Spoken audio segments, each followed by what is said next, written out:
往堅尼地城，或者轉乘東涌線或機場快線。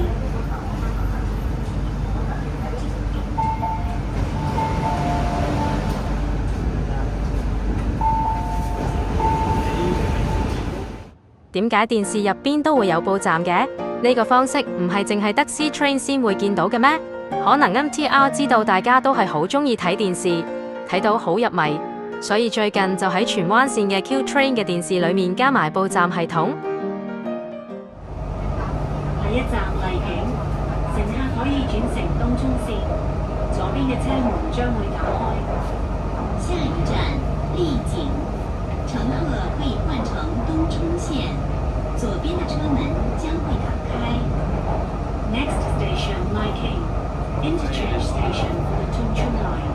Doors will open on the left. 係啊，可能就啱就嚟下一個站。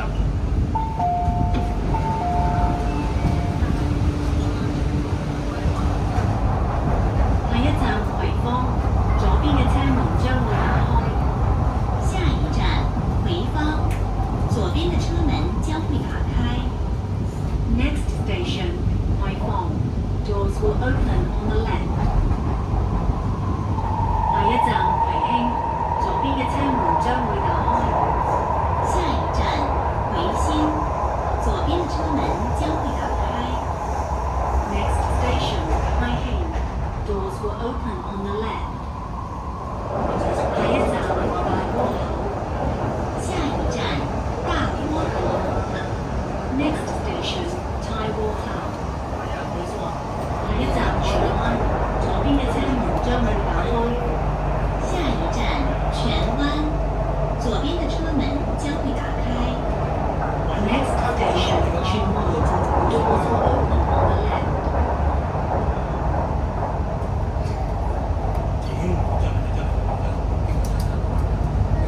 荃灣，呢個係荃灣線嘅尾站。